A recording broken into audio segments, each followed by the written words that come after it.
Fuck Sonic.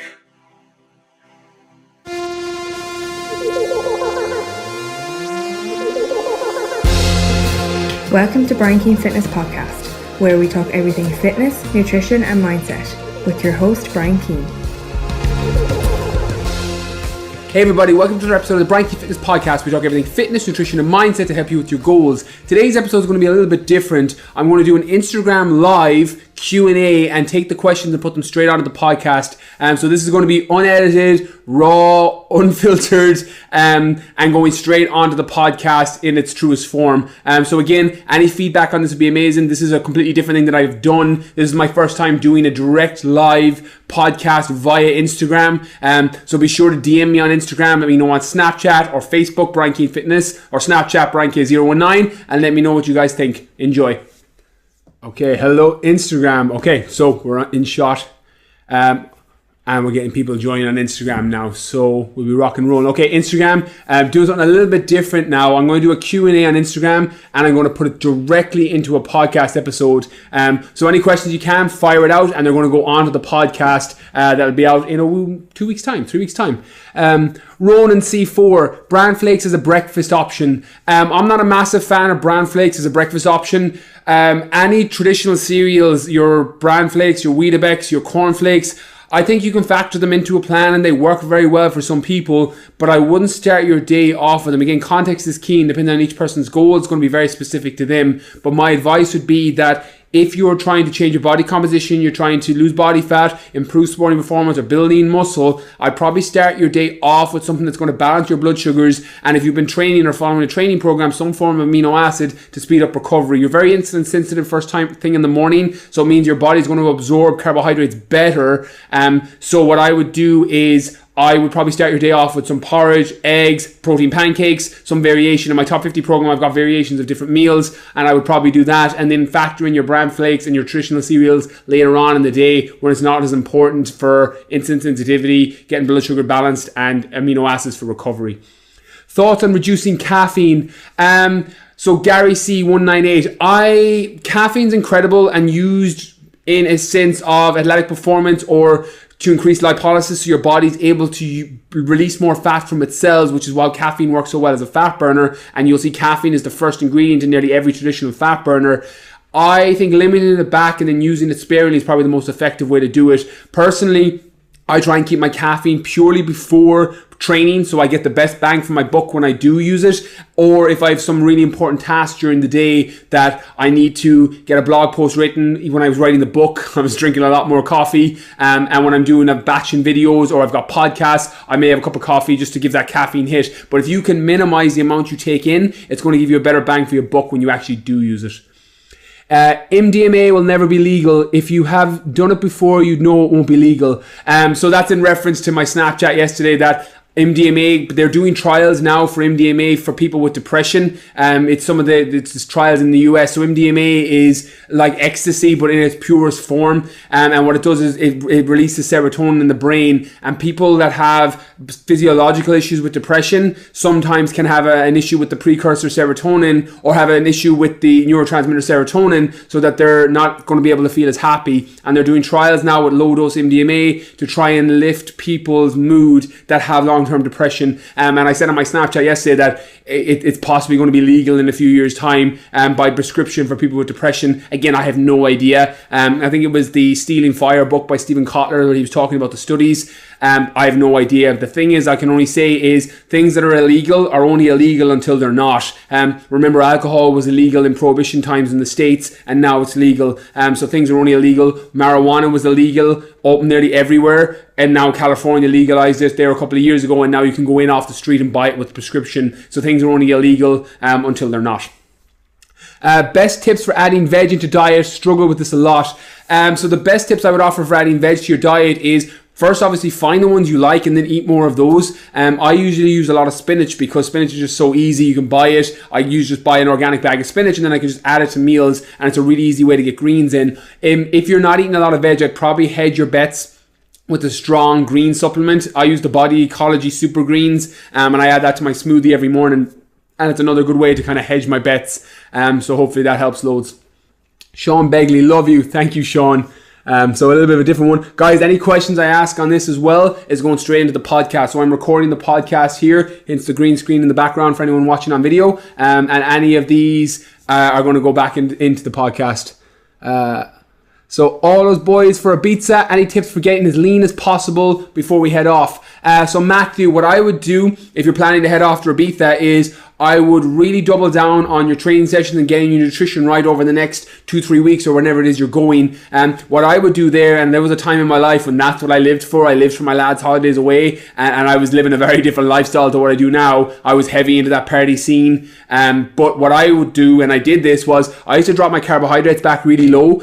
This is obviously dependent on each person's metabolism, but for me, I don't do as well with carbohydrates as fats, so I would scale them back to 30 to 50 grams a day. I keep my fats moderate, protein high, and then I used to try and double up my sessions. So I used to work full-time as a primary school teacher, and I was living that lifestyle, fuck it, if anyone knew. And I was working full-time as a primary school teacher. I used to train in the morning, I'd go to school, and then I used to train again in the PM for the 2 weeks before I'd go away, and that used to lend itself to me getting a lot leaner before I went. Another thing that you can hack that works very well, and people that come through my top 50 program that don't have the time or can't prioritize the time to train twice, is cutting out your traditional cardio and adding in finishers. So high intensity workouts that are a mixture between weights, plyometrics and body weight, working for tension, so you're elevating your heart rate really, really high. 70% or above of your max heart rate is your quote unquote fat burning zone, which is 220 minus your age. So doing that tends to get you into a fat burning zone. But putting in finishers, you can also tear more fibers, which means you'll elevate your metabolism so that you're hitting it from both sides. That's something that works really, really well. So enjoy your trip to Ibiza.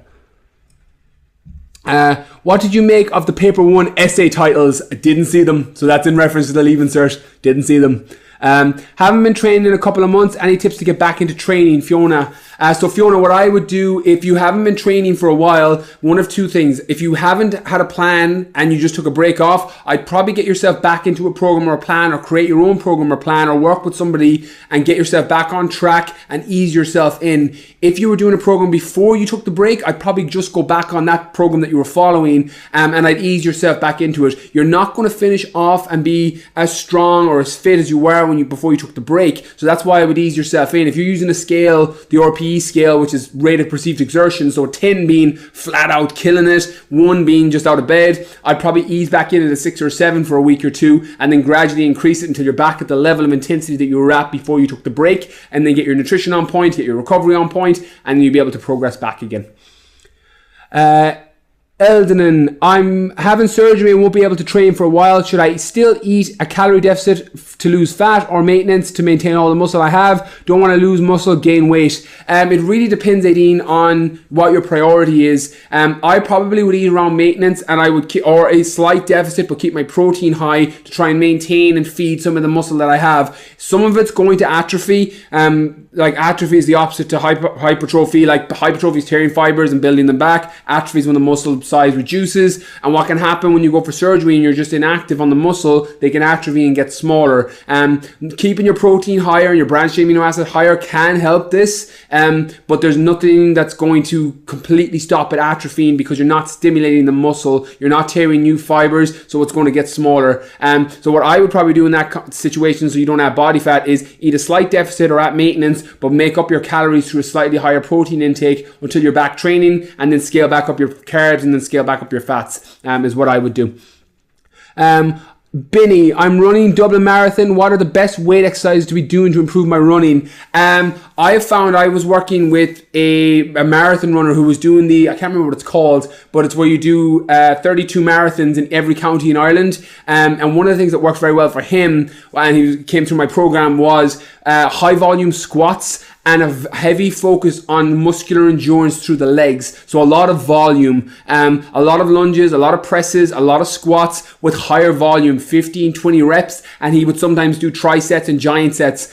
So what I do when people that come through my top 50 program is, depending on their specific goals, I adjust the training to each person. That's why my top 50 program is where I track it myself with Q&As, and Emma's working full time as my coach, and for people Monday to Friday. So one of the things I would do there, for example, if you were in my program, is you'd have a lot more higher volume on your legs to build up your muscular endurance with those movements.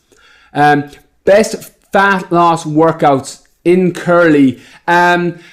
The best way to lose body fat's always going to be getting into a calorie deficit through your nutrition. So nutrition's always going to be number one. But in terms of actual fat loss workouts, my personal preference is working for more tension on the muscle, tearing more fiber so you're able to elevate your metabolism so you burn more calories while you rest, and then timing your workout so you do your cardio after when your glycogen is more depleted and allows you to tap into fat stores more efficiently. So I normally do tension style training first on a body part or whatever body parts I'm choosing. I love push-pull legs, which is push movements, pull movements, leg movements, followed by high intensity cardio with possibly some steady state at the end. It depends on levels of body fat and starting points, but nutrition is going to be key, and then it's going to be about keeping a higher intensity. Another way to hack that for fat loss workouts is to reduce your rest times. Do 30 seconds, 40 seconds, 60 seconds if you're doing trisets or giant sets. Keep your intensity high, keep your heart rate up, keep tension on the muscle during the workout, and you're going to get the best bang for your buck assuming your nutrition's on point.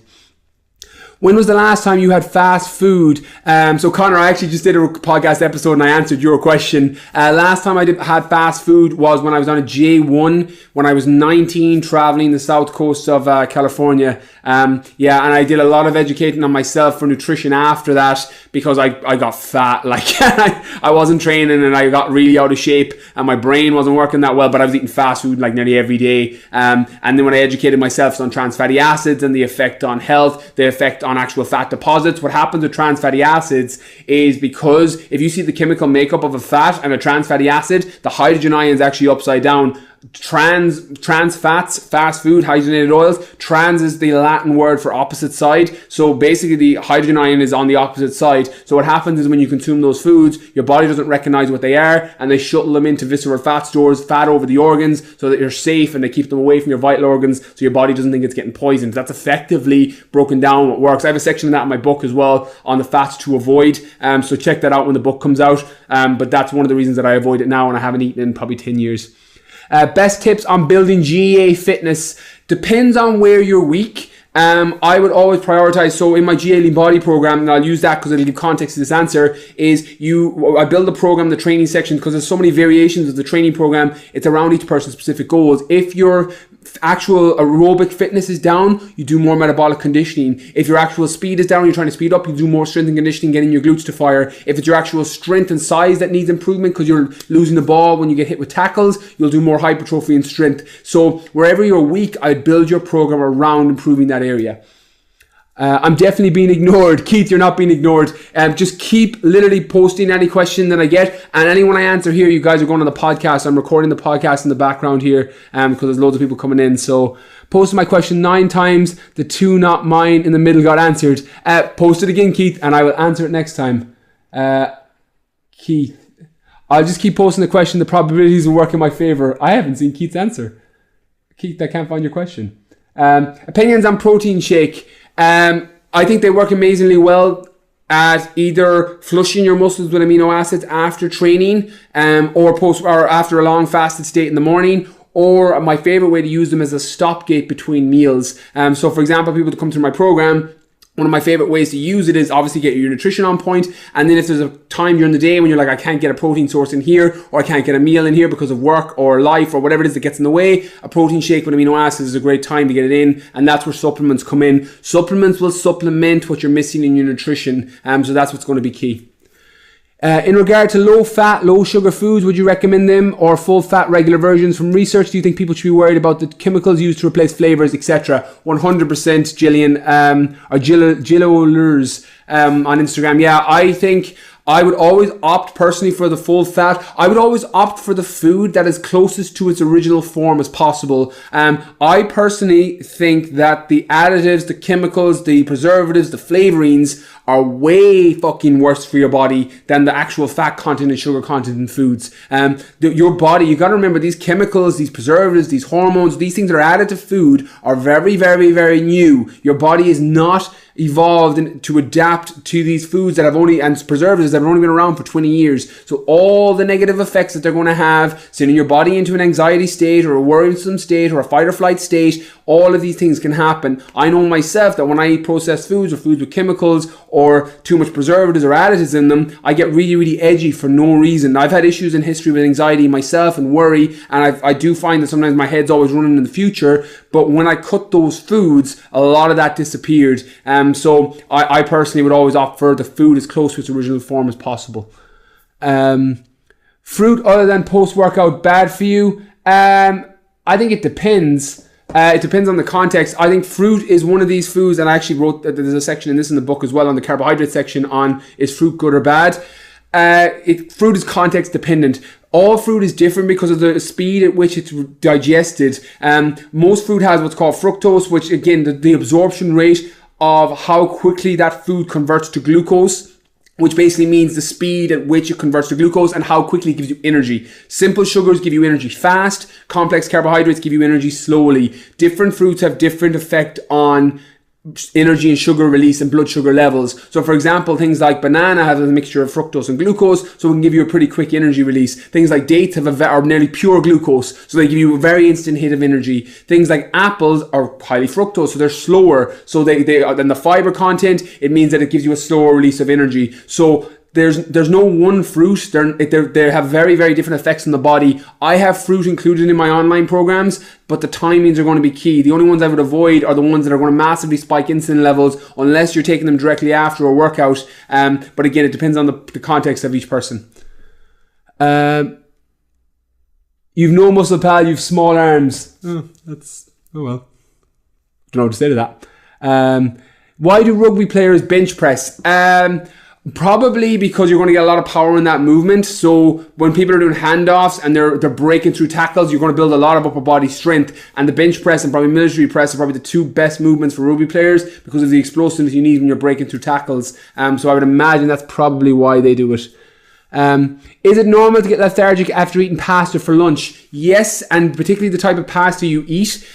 Two things can happen. If you're eating white pasta, you can get a blood sugar rise and then a crash, which means you're lethargic and lacking energy after that meal. Or secondly, you're one of these people that doesn't digest carbs as well as fats, and that can lead to an energy slump. For example, I don't digest carbs as well. Most people will tend to digest carbohydrates better or to digest fats better. It very much depends on each person's metabolism. I can drop my carbs very, very low and keep my fats high and feel amazing. If I flip that and go high carb and low fat, I get lethargic, I get watery, my brain doesn't work as well, so my body works better off fats. If you're somebody that's eating pasta, and assuming you don't have a gluten intolerance or don't have an intolerance to that food, it may be a case that your body just doesn't need those carbs at that time. If it's white, it could be because your blood sugars are dropping too low. And if it's a case that your body digests better with fats, you're probably better just to keep carbs out of that lunch meal for energy levels.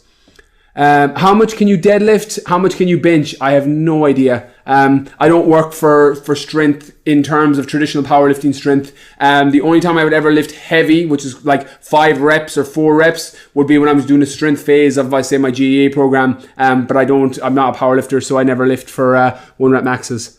Probably not a lot. Looking to lose 3 stone by September, doing HIIT workouts in the morning and running around 8 miles in the evening, but don't have time for both anymore. Which would be better for fat loss? Nutrition is going to be key here, Pete. So assuming that you're in a calorie deficit and you're dropping, your nutrition's on point in terms of your carbohydrates, your fats, your protein, and you're consuming a calorie deficit, so you're not eating too much food, it's probably, there's not one that's going to be better or worse. I would imagine the one that your body's least used to is probably going to have the best physical response. So if you're someone, for example, that is on their feet all day and is always moving around, you're probably going to get a better response by just doing high intensity interval training than doing 8 miles. For example, I'm always on my feet. I'm pretty active during the day. So walking on a treadmill doesn't do a lot for my body composition. I have to do high intensity workouts for my body to respond. So I would ask yourself what you're doing mostly during the day. Both could work amazingly well. I would trial both, but it really, really depends on what's going to work best for you and kind of your lifestyle around it. More volume per exercise, example 6 to 8 sets, or more exercises 4 to 5 sets. It depends on what your goals are. If your goal is to build more muscle, stick within hypertrophy parameters. So 3 to 4 sets, 8 to 10 reps. If your goals are on strength, you're probably going to have a little bit more sets, so 5 to 6 sets, 3 to 4 reps, but it very much depends on your specific goals. Is it true green tea increases your metabolism?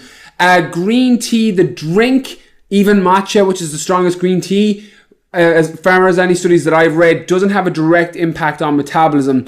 The compound that's in green tea extract, the supplement, which is EGCG, it's the compound within that extract, that's concentrated enough to have a positive effect on metabolism. So that's why when I say take green tea extract for fat burning and increase your metabolism, which effectively means you burn more calories through the day because you'll be able to have a higher energy expenditure, that comes from the supplement form because the EGCG compound that elevates metabolism is more concentrated in supplement as opposed to just the tea. The tea is an amazing drink, digestion, antioxidants, and all the health stuff, which may secondarily affect metabolism through vital organs functioning better. But as far as anything that I've read, it doesn't have a direct impact. And also when I consume it, I never get any leaner. But when I take the EGCG green tea extract supplement, my body composition always changes. Best time to take creatine. Personally, I normally just take it whenever I remember, in terms of first thing in the morning and post-workout for me, because there are times I remember. It doesn't matter as much because once you saturate the muscle cell with creatine, it doesn't matter what time it got saturated at because it's going to be pulling water underneath that muscle throughout the day. As long as you're being consistent with the timings, that's what's going to be the most important thing. Best form of creatine in your opinion? I really like the one I'm using now, which is Smart Creatine. It's creatine monohydrate with fenugreek and pink Himalayan salt as a creatine transporter. Creatine monohydrate by itself needs a transporter to get the full absorption into the muscle. I think it's 40% without a transporter, which just means you're wasting a lot of your money with monohydrate if you don't have a transporter. But I do like the one I'm taking now. Ethyl ester is probably going to be my favorite because it's the same prices as monohydrate. It just tastes horrible. But creatine ethyl ester, creatine trimalate, creatine hydrochloride, they all have esters or something attached to them to help them deliver into the muscle without a transporter. What's the money like in PT? The same as everything. The best people make the most money. So the people that are at the top of their game and are the best at what they do make the most money because they charge the highest fee. And they have the most clients, the most leads, the most retention, the most referrals, the most word of mouth. That goes across the board for everything, whether you're a dentist, a hairdresser, a personal trainer, a makeup artist. If you're the best at what you do, you'll command a higher fee, you'll have more business, you'll have more leads, you'll have more clients, you'll have more referrals, you'll have all the things that come with it. So it depends on the person. If you're a terrible PT, the money's terrible. If you're an amazing PT, the money's amazing, same as most jobs. How long green tea extract to work, best time and take, and how much to take? So Mark, it depends on your actual body weight for green tea extract, but the general rule is 500 milligrams to 1,000 milligrams. Most of my girls, I start off at 500 milligrams. The guys, if you're 75 kilos or above, I'll start at 1,000 milligrams and then kind of taper it around that, but that's kind of the sweet spot for most. Esley, how did you get it off the ground? So how I got my PT business off the ground was I started training clients for free. So I literally got a group of people that I knew wanted to make a change to the composition. I trained them for free in exchange for before and after and a testimony. And then I used that before and after and a testimony and the referrals that they gave when people started commenting on how good they looked. They were like, well, I work with Brian. And then I built clients that way. And then I started posting the before and after and testimonies to social media. I had no social media when I started. And I started posting them on my personal Facebook page. And I had inquiries in and I built up the business that way. So yeah, that's how I did that. Predictions for Mayo versus Galway. Okay, by the time this podcast goes out, we'll see if I'm right. I gotta say Galway, don't I? Really? Every time. Okay, a little bit of a different one today. So please let me know what you thought. Is this something you liked? Did you hate it? Was it good? Was it informative? Let me know, because as I said, your feedback, your comments is my oxygen, everyone. So what you want me to do on the podcast, interviews, solo episodes, Q&As, live Q&As, I'll literally do more of what you want. So hit me up on Instagram, DM me, let me know what you thought of this episode, or hit me up on Snapchat, BrianK019, or just send me an email, brian@briankeefitness.com, and let me know the feedback. Did you like the Instagram live? Do you prefer the traditional episodes? Do you want more guests? Let me know who you'd like to get on. And as I said, I literally do it for everyone that listens, and I work off your feedback. So massive thank you again. If you want more information on me or my programs, head over to www.briankeefitness.com. All the information is on there. Facebook, Snapchat, Facebook, Instagram, and YouTube is all Brian Keane Fitness. Snapchat, BrianK019. And thank you to Colm and Voxonic, who edits and puts all together my podcast episodes. Catch you all soon.